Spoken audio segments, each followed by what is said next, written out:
This podcast is sponsored by Kennedy's Fish Sandwiches and Old Jamaica Ginger Beer.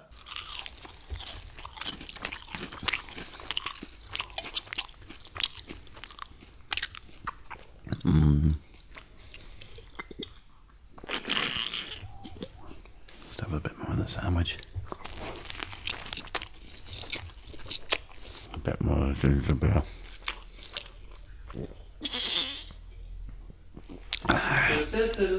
The podcast of St. Reatham, the podcast of St. Reatham, St. Reatham, St. Retham's podcast. Welcome. What are you texting? You doing a you WhatsApp to sexting? your mates? I'm actually looking for my notes for Trying the to show.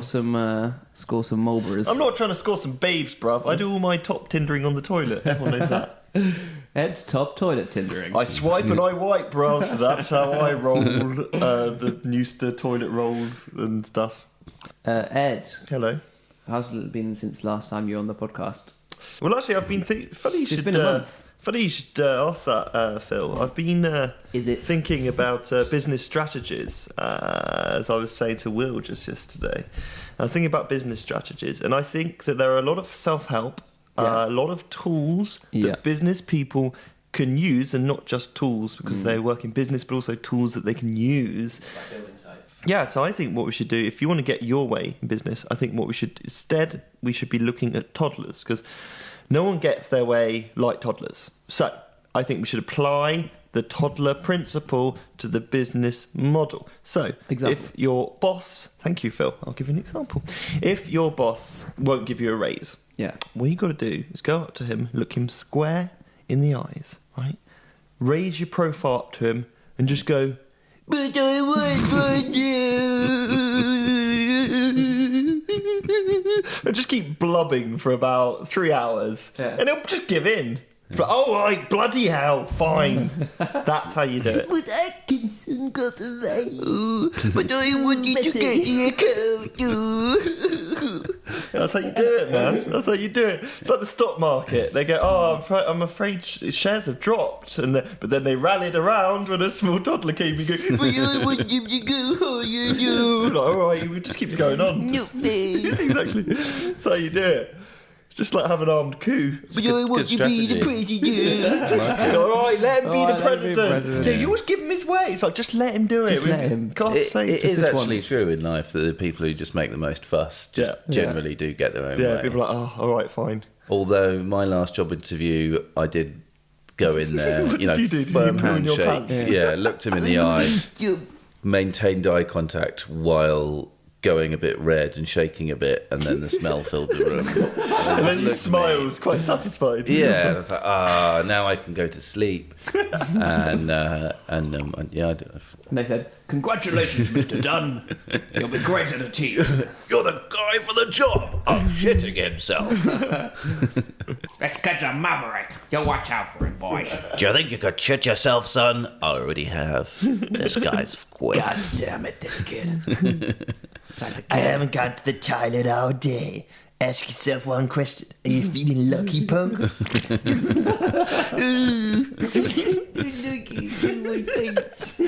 podcast of St. Reatham. The podcast of St. Reatham. St. Reatham. St. Retham's podcast.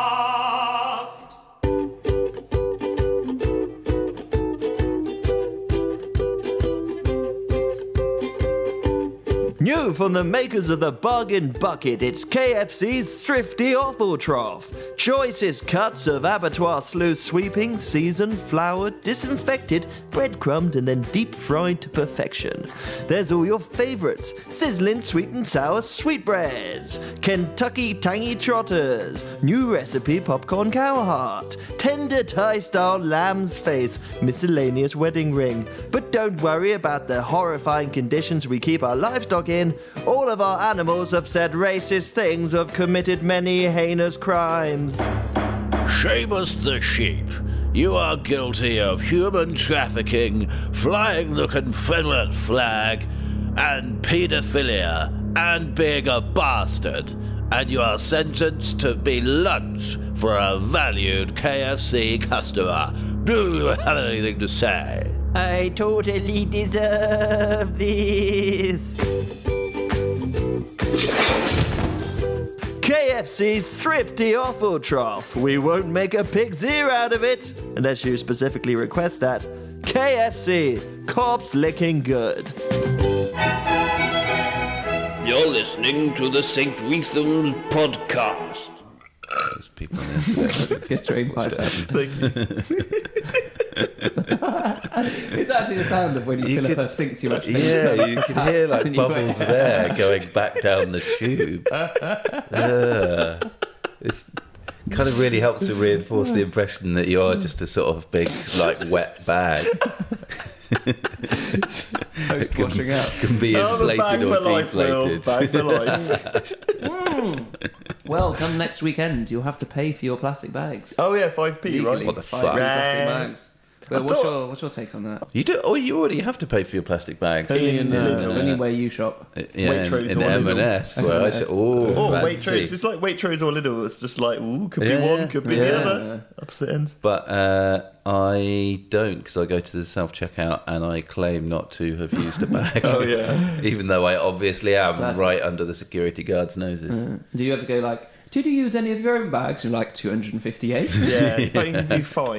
You can do 5. If you got a Nectar card or whatever, then you get the points. It's a shame, I think, that I'm not in a homosexual relationship with the manager of a supermarket, because then I could legitimately use the phrase unexpected item in bagging area Yeah. as like a sort of sexy joke, you know, with the I don't know, maybe it might almost be worth going gay and getting into a relationship with a supermarket manager. He doesn't have to be a manager. I'm aiming pretty high there, to be fair. Yeah, I'll take A anyone. security guard. Yeah, it's good. Yeah. Yeah, he would need to get, like, you know, just as long as he gets that joke. So Yeah. If he just if he there's realises he doesn't speak much English, you're like, great, Yeah. I'm now being bummed by this dude. It's really, he's got a really big cock and it's really unpleasant. The whole thing is a nightmare. I've made a terrible mistake. Not understood it. Shouldn't have done this. Qua? It's like, what do you mean qua? What have Yeah, you got? Anyway, you said thought you it were was going to be clean. worth it for a joke. No, pretty uncomfortable. Although the item would be wholly expected, wouldn't it? So actually, I would have to be a woman for the item in the bagging area to be unexpected. Yeah. Because there would have to, for the joke to work, I would have to have, you know, the expected sexual conduct would be in the vagina, and then the unexpected item in bagging I area would see, be, yeah. you tried to stick it on my side. I would also need to have a sex change and then go hang around supermarkets, chatting up the supermarket workers and saying, you know, what kind of sense of humour do you have? Are you interested in slightly smutty jokes? And men who are now women, who are, you know, looking for a good time, and for you to be listening when, and, you know, At that ready point. to laugh, Yeah. chuckle at least, and then we'll see if it's worth it. You'll have to set up some kind of Pavlovian response to them, such that when you hold up a certain colour card or something, they'll be in the ready state to laugh. Yeah, So you're prepared when they're about to do Yeah. it, to hold up the card. hypnotise them. Yeah. During their sleep every night, play them Yeah. a tape, hypnosis tape. Drug them, give them some sort of CIA mental drugs that will get them really sort of, you know, in a state of lucid, constant malleable. on the edge of hilarity, and then try to have sex with them and try to It could be a whistle, actually. yeah, Are the appropriate thing?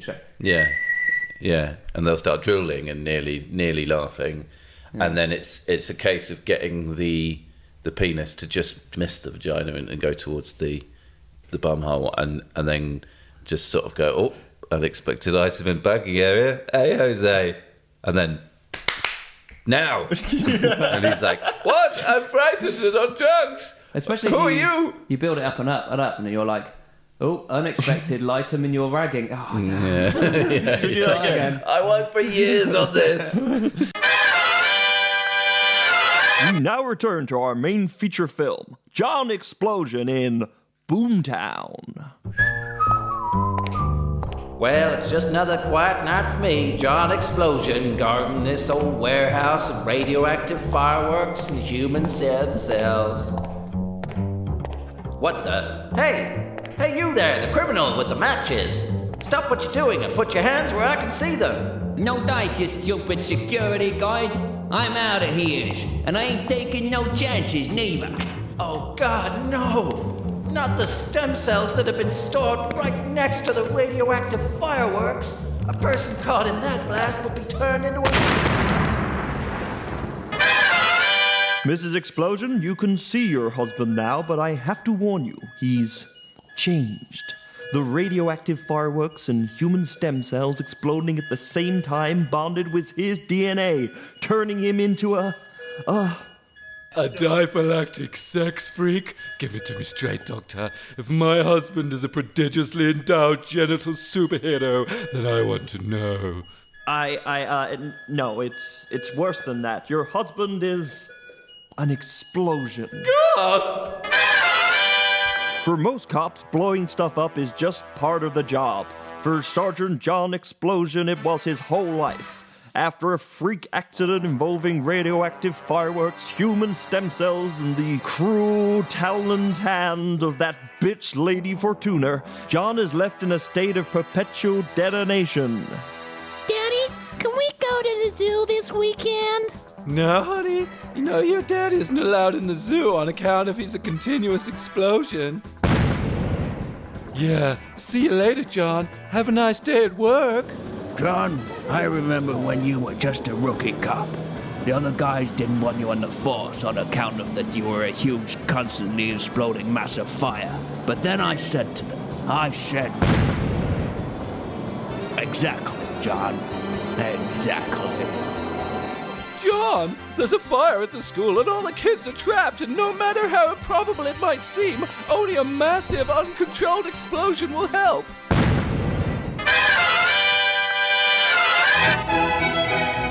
You're listening to the St. Reatham podcast. I'm not ruining this by eating a biscuit, am I? No, that's fine. That's the least of our worries. Yeah. I think you're probably enhancing it a bit. They're like, hey, there's a brilliant bit where the guys do this crazy sketch where they just talk shit, and then there's a guy just eating a biscuit in the middle. Right. And I was like, randomosity, overload, beep, beep, beep, Hashtag random. Captain Random, message for Captain Random, aardvark, biscuit purple. It's a new alternative comedy. I can't wait till we must get back to that shit sooner or later. Hello, I'm Captain Sofa Pants and I eat sweets. Yes. Dungarees margarine biscuit tin. It's like actually just saying things I'm looking at. I just realised. Shitload easily writing a sketch. This is like the random student union sketch group do the usual suspects. That's what that is. Yeah.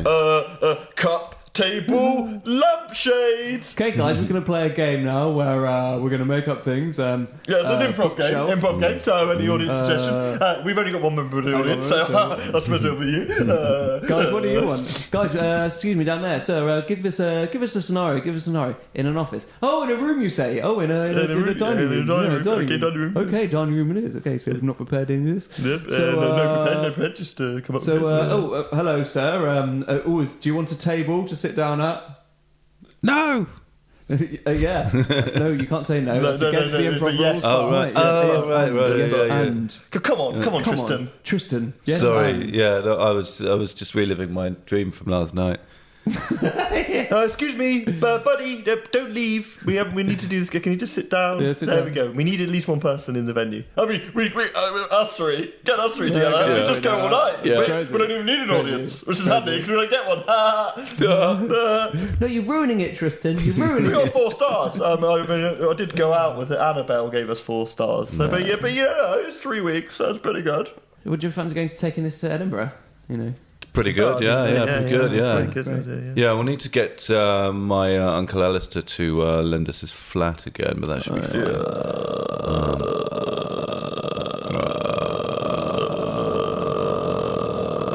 Alistair is such a great guy. That's a lovely guy.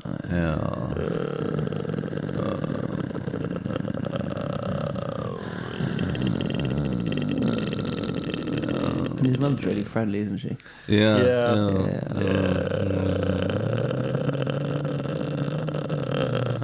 podcast of St. Reatham, the podcast of St. Reatham, St. Reatham's podcast. Who wants to hear a little... There's an article about Paul Daniels and Debbie McGee, and this is a little element of their sex life. Is it? Oh, no. Is it? I fucked Debbie McGee. Can you believe that? Sort of. Says incredulous Hameron. Paul Daniels. Here we go, check this out. Daniels described their sex life in some detail. Once I got upstairs and Debbie was lying stark naked on the bed. Eat your heart out, fellas. She was wearing this... Why? What's cannibalism? Because if you saw that, you would literally try and eat your heart out. Just, I don't want to live anymore. Yeah, this is not the fastest way of doing it, but it's going to do the job. It would be the only suicide available to you because Daniels would have tied your hands behind your back. So he'd just be like, must try to bite your own heart from chest. All the other fellas are trying it on Daniels' instruction. She was wearing the sort of sleeping blindfold you get on those long haul flights. Because you drugged her. Printed on it was "Do not disturb," but further down her body she had a sign that said "Disturb." I am quite disturbed, Yeah, actually. disturbed. That's very disturbing. Yeah. Unexpected item in the bag. In the baggage area. In the baggy area.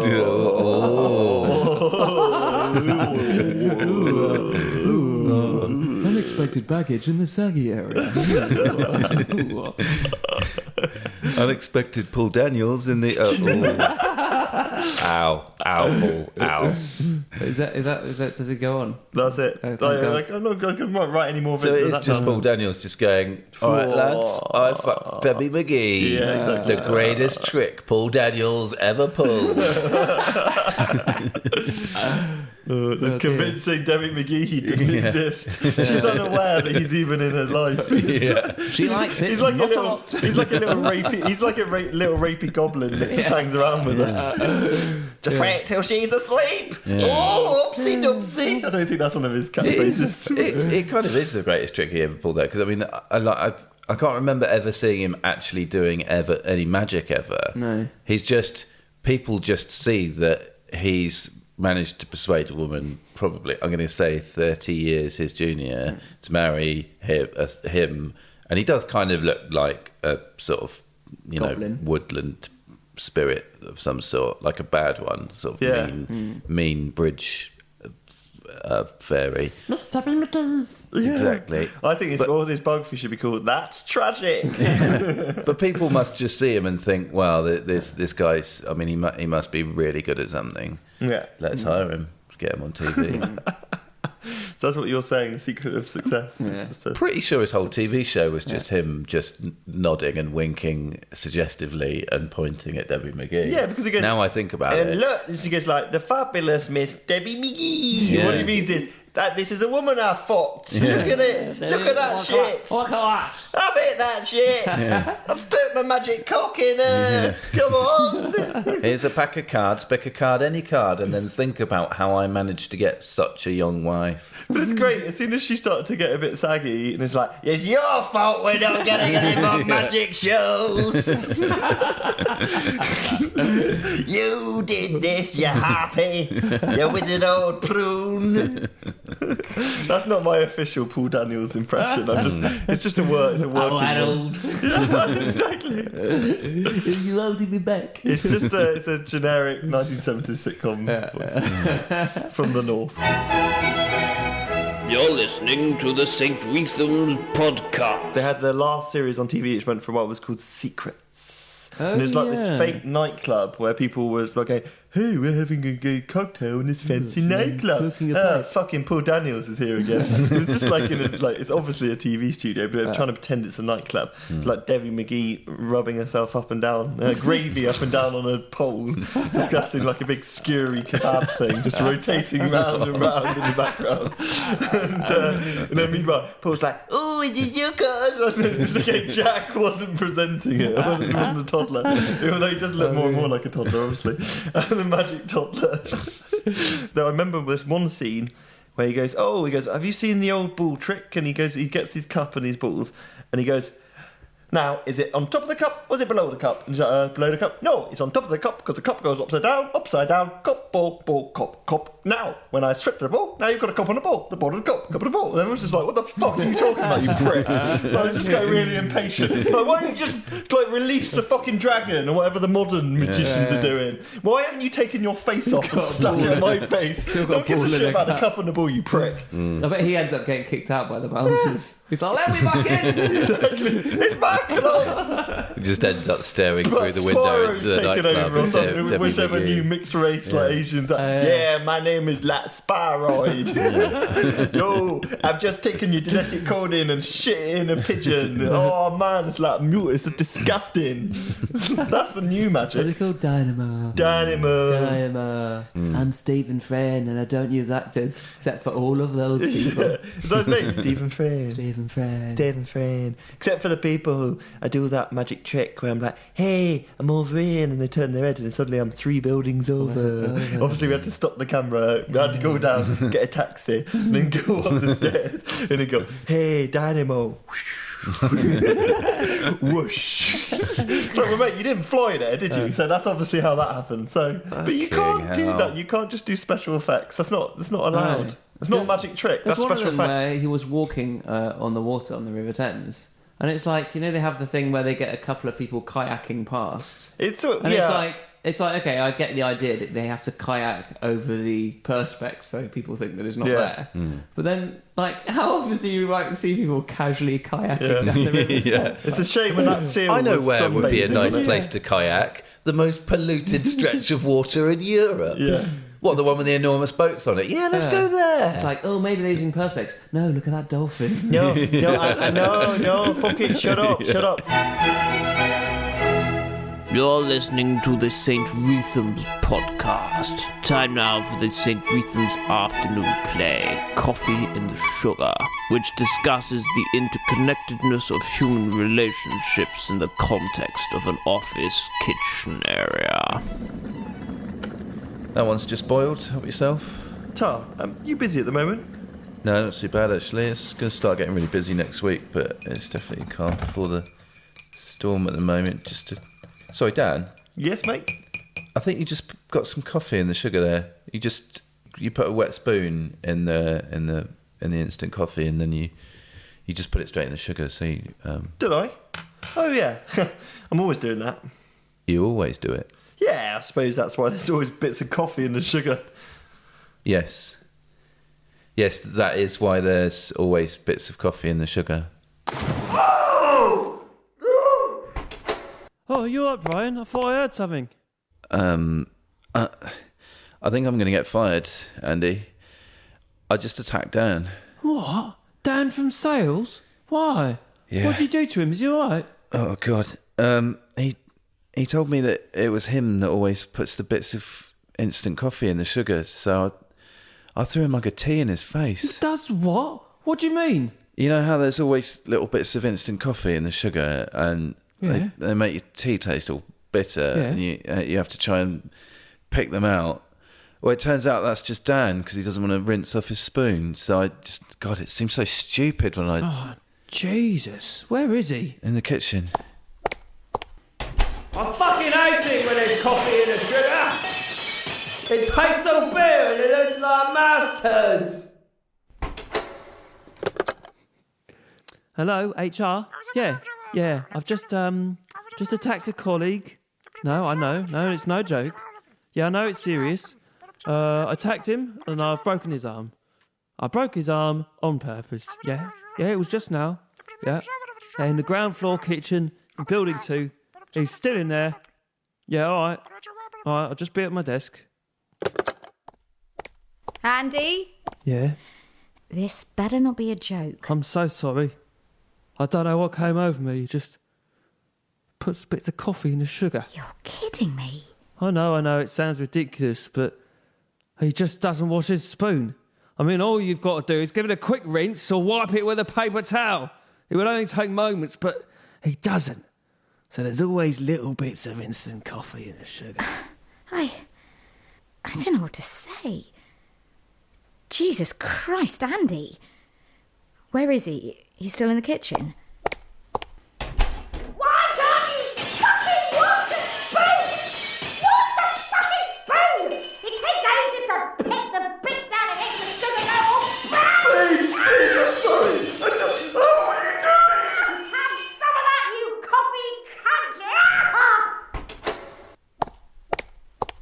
God.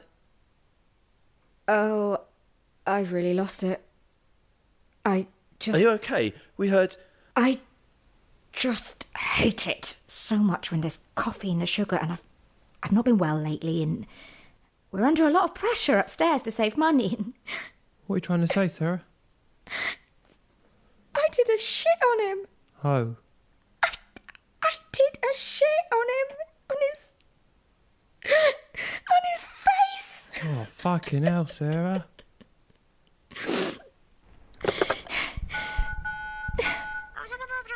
Hello, police. Yes, I want to report a crime. A man has been attacked and defecated upon. Yes, it's an office. Yes, in our office kitchen. He was making coffee and we, three of us, we attacked him. I'm so sorry. I've never done anything like this before. It's such a petty... What? Yes. Yes, it was. How did you know? No, he's not. Okay. Okay, I will. Thank you. They said they hate people who leave bits of coffee in the sugar too. They agree that they should be beaten and shat on, and they said that as long as he's not dead, then it's fine by them. Oh, great. Oh, okay. Oh, sounds good then. That's all right. Fine. Great. So we're cool then. Anybody fancy a cup of tea? Coffee in the Sugar was written by Dean Gaffney, produced by Ricky Martin, and starred somebody who used to be in The Archers. So anyway, you've heard this before, but I'm going to say it anyway. Okay. So in Arabic, because the Hajj at the moment, I was thinking of Arabic, and you got like a call and response, right? So someone says salam alaikum to someone, and the other person responds with You what? We're walking. No, well, they do that in certain places. But then someone comes back and goes alaikum salam. So they actually just turn it around. So you can see where Bruce Forsyth has been ripping up his catchphrase all these years. Salam alaikum, alaikum, assalam. Nice to see you. Give us a jihad. Unless you're a woman. Cover your face. Give us a 12. Can't tell the difference. Give us a 12. It's a kebab.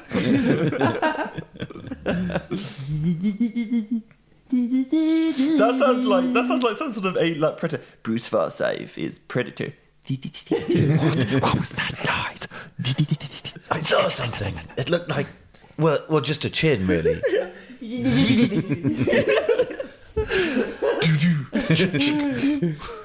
Oh my god, why are the cards going up in value and then coming back down? He's been here. I think it's our cuddly tear. They see a silhouette of just like this figure of 8. Why is he doing that? His muscles aren't that big. What's the time? It's 6:30. It's time for light entertainment. He's doing the tango. He's Sugar doing bars. the tango.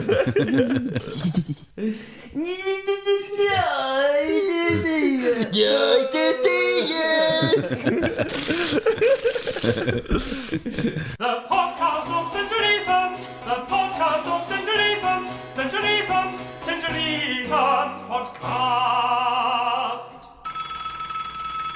Hello.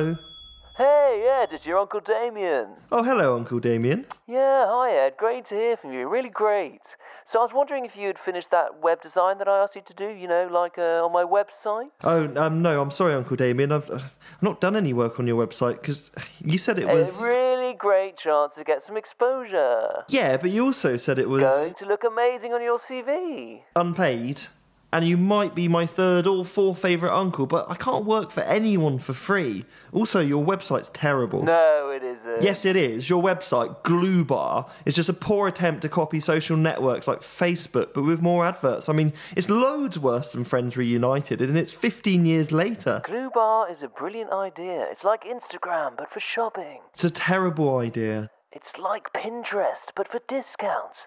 You're just jealous you didn't think of Gluebar. Well, Gluebar disgusts me, and I feel certain it will fail within a year. I mean, in fact, I stake my reputation upon it. Now, if you excuse me, I'm going to hang up the last remaining landline, and go outside. There's an erratic pigeon I must see. Okay, but Glue Bar is going to be roaring.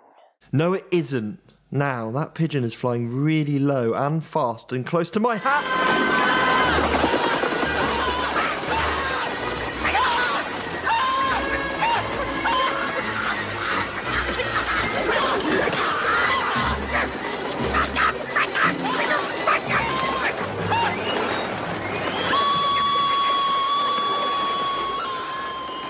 Okay, Dr. Wibblehand, inject the patient with the syringe full of the drugs that cure head injuries inflicted by birds. These ones? No, you ham-fisted genius. That's the syringe that keeps people in suspended animation for 1,000 years. Okay, I put it safely away. Oh no, I drop it into his vein. You clumsy yet brilliant man! Now he will sleep for 1,000 years. Oh man, my head. Where am I? How long was I out? Good morning. Eh? Ah, you are awake. Welcome to the year 3000 and glue. 3000 and something? Wow, you must have spaceships. No, Oh, of course, teleportation. no, not yet. Oh, world peace? Flying cars, a cure for hiccups? No, we have no need of such things. Not when we have Glue Bar. What? Of course, you do not know. As is customary with people Glue have slept for a millennium, I must enlighten Glue. For the last 10 centuries, human culture has followed the way of Glue Bar, the doctrine of shared knowledge of special offers. You've got to be fucking kidding me. The system of sharing pictures of discounted items that was devised by your blessed Uncle Damien, now the supreme glue master of the Glooniverse, is now the central tenet of all gloom and life. Oh, for fuck's sake. 1,000 welcomes. To get glue started, here's a picture of a television that can be bought for £170. This is such a load of fucking shit. I just can't believe it. I mean, what a bunch of cunts. It's just such a stupid cunting idea. Can you fucking just... The podcast of Streatham! The podcast of Streatham! Streatham podcast! So, I don't know if you guys heard this the other day. No, I was in the Algarve. It's been crazy. I've not even looked at Facebook, bro. Yeah, I mean, it turns out I don't know if you read this in the papers, the Prime Minister fucked a dead pig. Allegedly. What? In the mouth. In the mouth? Allegedly. Would it have been worse? Well, it would have been worse if the pig was alive. It would Why have been is worse it for the that pig. necrophilia, not all right, I'm not necessarily advocating for it, but necrobestilia, if that's the thing, is not illegal. Because I think we're already doing food? quite a lot of things to the animals that Isn't they're it not food by that time? They're not that keen on consenting. anyway. Yeah, it's true. Yeah.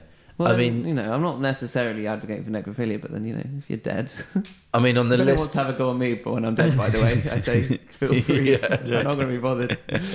Yeah, go nuts. Yeah, literally. I'd say on the list of things that Unexpected item in my the banking pig area. had that he would have wanted, Yeah. being beheaded was probably right, sort of low down on the list. Yeah. And Prime Minister's dick in his mouth probably That's true. like But just the pig sort of probably near defended it. himself. He was like, I didn't inhale. I couldn't taste anything. I had been beheaded. I just want to make that completely clear. It's sad, though, that they have to have... The opposition have to have someone like Jeremy Corbyn with principles and weird shit like that, because they said to him, Jeremy, what do you think about the Prime Minister sticking his cock in a he's pig? like, And he was just like, I'm not really interested in that. And it's like, come on. Do you not have a soul? What's wrong with you? Get it in there. Especially as I saw, what was it? It's from Prime Minister's Questions. It's before Cameron came, but for Cameron came. Too late for that, mate. But it's for Corbyn, and it was Cameron doing another one of his jokes, and he was talking about it's like they're doing something about the economy, and it ended with Cameron saying, "And it's the closest my right honourable friend will ever get to number 10." And you're like, what a dick. Yeah. And it's like you say, it's as soon as you get like Corbyn, he's like, I'm not gonna do crappy little jokes and stuff. Then you've got an issue, because Cameron, all his aides will be saying, okay, now what people like nowadays is people with principles, people who stick by their guns, people who just are more open and like admit their humanity and everything else. So I'm surprised if Cameron doesn't just say, look, I fucked that pig's mouth, just deal with it. I like fucking pig's mouths. There's a possibility, of course, that Cameron might like just jump on this and campaign for equal rights for, you know, people who like to have sex with beheaded animal heads. He must go to factory farms and just think they're whorehouses. Just clearly. Meat market, literally. Yeah, I want that one, and those three. Think about the Prime Minister raping a dead pig's beheaded mouth, and allegedly, although he definitely did. Well, he keeps saying, I won't dignify that with a response. Yeah. Dude, that means you did it, you prick. Everyone knows that. No smoke without bacon, is there? Yeah. The thing about it is that it is the nicest thing that he's ever done. So it's quite surprising that he's capable of showing affection in that way. It's the least worst thing. Yeah. I mean, I'm wondering if he's going to use it, though, as an emotional thing for the future. Because obviously when his son died, which is obviously tragic, he was quite good at pulling it just when he just only needed to. It's like, you know, okay, yeah, we're cutting and privatising the NHS, but my son was on the NHS and he died. No, because after that you can't go, no, let's talk about this issue, Cameron. Go, did you not just hear what I said? Dead son. Pipe down. It's probably not best that he sort of high-fives George Osborne as he walks off stage. Boom! Yeah! Employed the dead son! Nailed it again! Kaboom! It's great, though, when they had... So people could justifiably say, pig fucker, pig society, all that sort of stuff. But then so people, like snarky people on the right who are post on forums a lot, they're like, yeah, well, at least when David Cameron fucked a pig, it was dead. Like referring, of course, to Diane Abbott, right, and had slept with Jeremy Corbyn. People are like, oh, it's hypocritical though. You've been talking about Corbyn being smeared. It's like, dude, if Corbyn fists a ferret, then fill your fucking boots. But this hasn't happened. So this is someone it's allegedly not happened. Well, allegedly, we can't prove that it hasn't happened. I mean, I must have got that from somewhere. We can't I kind of just prove thought that he's not up. doing that right now. He is or is not currently wearing a ferret like a sock puppet. And it's one of the two. I heard There's that's a 50-50 chance that he is. I think that's what it was. Well, can we absolutely deny that Corbyn isn't having an affair with Sooty? Do you know what? I'm not going to dignify that with a response. Matthew Corbett. I think that's the thing. I think we're all merging. Imagine if Sooty was it just was his erection guards the whole time, just going, Sooty, woo! Touch it, kids. Squeak was terrified, and Sooty was just silent and just disdained. Sue could talk like a woman. I didn't understand. I don't understand that, no. Why is Sue so dexterable? Because that means that basically Sooty and or Sweep had major learning challenges. Yeah. Well, no, they talked, but they basically spoke a different language. Oh, didn't no. they? Sooty could talk. Could He whispers, so you can hear him. But Squeak only had one like consonant and vowel. Yeah. But they understood what Squeak was saying, but Squeak refused to speak the same language as them. Just angry. He had ADHD, basically. It had to be the boring woman thing in those days, you know, like, oh, boring woman. But fucking buzzkill. Choose the unexplainable talking one, very much like Scrappy Doo. Yeah.